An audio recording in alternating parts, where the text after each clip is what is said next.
दशहरे दिवाली पर फिर पटाखों पर रोक। पिछले साल की तरह इस बार भी राजस्थान सरकार ने पटाखों की बिक्री पर रोक लगा दी है।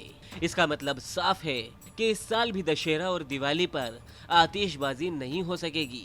गृह विभाग ने 1 अक्टूबर से लेकर 31 जनवरी तक के लिए सभी तरह के पटाखों को खरीदने और बेचने पर रोक लगा दी है। यहाँ तक कि पटाखों की बिक्री न हो सके उसके लिए टेम्पररी लाइसेंस भी रद्द करवा दिए गए हैं। पिछले साल गहलोत सरकार ने जब दिवाली के समय पर पटाखों पर पाबंदी लगाई तब सरकार विपक्ष के दायरे में घिर गई थी। विपक्ष ने सरकार पर आरोप लगाया कि सरकार को हमेशा हिंदू त्योहारों से ही परेशानी है और इस मामले को धर्म से जोड़ दिया गया। ये सरकार लगातार हिंदू विरोधी काम कर रही है। कभी जजिया कर लगाती है, कभी खाटू श्याम जी के मंदिर में कर लगाती है। अभी गोविंद देव जी के मंदिर और मोती डूंगरी मंदिर को बांट दिया जयपुर में। ये जजिया कर का ही काम कर रही है। इस तरीके से ऑल ऑफ सडन एकदम से पटाखों का आदेश निकालना कि पटाखे बंद होंगे, मैं लगता है कि ईद पर इन्होंने कुछ नहीं किया। ईद पर बकरा काटने पर कोई पाबंदी नहीं लगाई। केवल और केवल हिंदू त्योहारों पर, होली हो तो आप गुस्से मत खेलो, दिवाली हो तो पटाखे मत छोड़ो, तो हिंदू त्योहारों पर ही क्यों कांग्रेस को तकलीफ होती है? पहले ही बैन कर देना चाहिए था ताकि व्यापारी गण इनकी खरीद करके नहीं लाते तो उनको करोड़ों का नुकसान नहीं होता।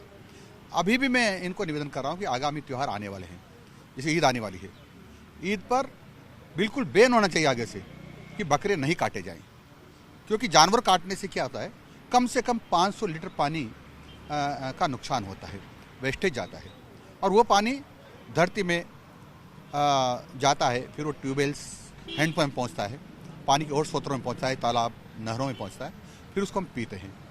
तो उसके कारण से कई सारी बीमारियां होती है, मिट्टी भी प्रदूषित होती है, वातावरण भी प्रदूषित होता है और लोग बीमार होते हैं, जीव जंतु भी बीमार होते हैं। जवाब में गहलोत ने ट्विटर पर अपनी सफाई पेश करते हुए कहा कि यह फैसला लोगों के स्वास्थ्य को देखकर लिया गया है, इसे धर्म से जोड़कर ना देखा जाए। आखिर क्यों लिया गया ये फैसला?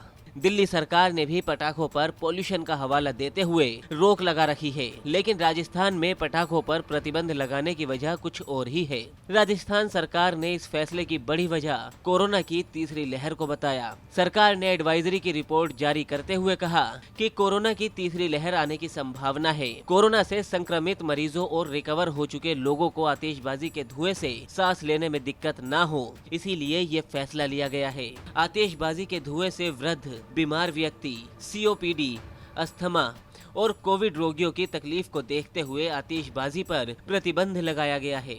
लेकिन अब उन लोगों का क्या होगा जो इस कारोबार से जुड़े हुए हैं?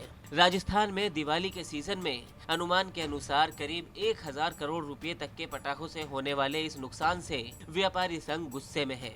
लगातार दूसरे साल ऐसा हो रहा है जब पटाखों पर प्रतिबंध लगा दिया गया है।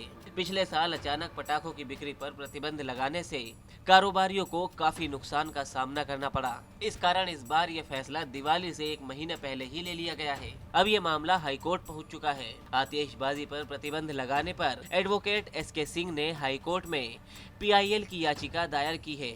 पीआईएल में कहा गया कि टोक्यो ओलंपिक और दुबई एक्सपो सहित न्यू ईयर के मौके पर दुनिया के कई देशों में आतिशबाजी हुई, लेकिन फिर भी वहां कोरोना मरीजों की संख्या नहीं बढ़ी। और अब तो वैक्सीन लगने के बाद राजस्थान में कोविड की बीमारी काफी हद तक नियंत्रण में आ चुकी है। इसके अलावा सरकार ने सिनेमा, स्कूल और धार्मिक स्थलों को भी कोरोना में खोलने की मंजूरी दी हुई है। तो फिर पटाखों की दुकानों के ही लाइसेंस क्यों रद्द किए गए? एडवोकेट एसके सिंह का कहना है कि आतिशबाजी पर लगाई गई पाबंदी के आदेश को वापस लिया जाए। पीआईएल की सुनवाई आगामी सप्ताह में हो सकती है। ब्यूरो रिपोर्ट, राजस्थान तक।